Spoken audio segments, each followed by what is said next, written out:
മഞ്ചേശ്വരത്ത് കെ.എസ്.ആർ.ടി.സി ബസ്സിൽ കഞ്ചാവ് കടത്തുവാൻ ശ്രമിച്ച യുവാവ് അറസ്റ്റിൽ. കാട്ടുകുക്കെ പെർളത്തടുക്ക സ്വദേശി അബ്ദുൽ സമദാണ് എക്സൈസിന്റെ പിടിയിലായത്. വ്യാഴാഴ്ച വൈകുന്നേരം 5 മണിയോടെ മഞ്ചേശ്വരം എക്സൈസ് ചെക്ക് പോസ്റ്റിൽ നടത്തിയ വാഹന പരിശോധനയിലാണ് അബ്ദുൽ സമദിനെ കഞ്ചാവുമായി പിടികൂടിയത്. വന്ധ്യതാ ചികിത്സാ രംഗത്ത് വിദഗ്ധവും നൈപുണ്യവുമായ പ്രവർത്തനം കാഴ്ചവെച്ചുകൊണ്ട് ഡോക്ടർ ജയലക്ഷ്മി സൂരജിന്റെ നേതൃത്വത്തിലുള്ള ഡ്രീം ഫ്ലവർ IVF സെന്ററിന് കേരളത്തിൽ സ്വീകാര്യത ഏറിവരികയാണ്.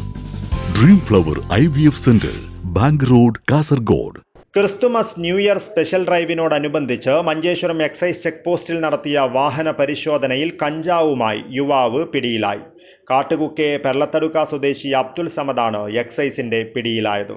വ്യാഴാഴ്ച വൈകുന്നേരം 5 മണിയോടെ മഞ്ചേശ്വരം എക്സൈസ് ചെക്ക് പോസ്റ്റിൽ നടത്തിയ വാഹന പരിശോധനയിലാണ് അബ്ദുൽ സമദിനെ കഞ്ചാവുമായി പിടികൂടിയത്. മംഗളൂരുവിൽ നിന്നും കാസർഗോട്ടേക്ക് വരികയായിരുന്ന KSRTC ബസ്സിലെ യാത്രക്കാരനായിരുന്നു ഇയാൾ.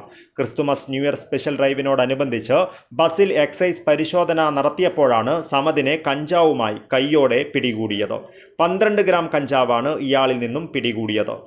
Excise inspector C. സന്തോഷ് കുമാറിന്റെ നേതൃത്വത്തിൽ civil excise officer AK Nasaruddin, preventive officer Vijayan, K. Prajith, assistant excise inspector B. Abdulla എന്നിവരാണ് പരിശോധന നടത്തി പ്രതിയെ പിടികൂടിയത്. കാട്ടുകുക്കയിലെ സ്കൂൾ കുട്ടികൾക്കും പെർളയിലെ കോളേജ് വിദ്യാർത്ഥികൾക്കും കഞ്ചാവ് വിൽപ്പന നടത്താറുള്ളതായി ചോദ്യം ചെയ്യലിൽ യുവാവ് സമ്മതിച്ചിട്ടുണ്ട്. പ്രതിയുടെ അറസ്റ്റ് രേഖപ്പെടുത്തിയ എക്സൈസ് NTPS ആക്ട് പ്രകാരം കേസെടുത്തു. Abdul Rahman Udyavar, news bureau, Manjeshwaram.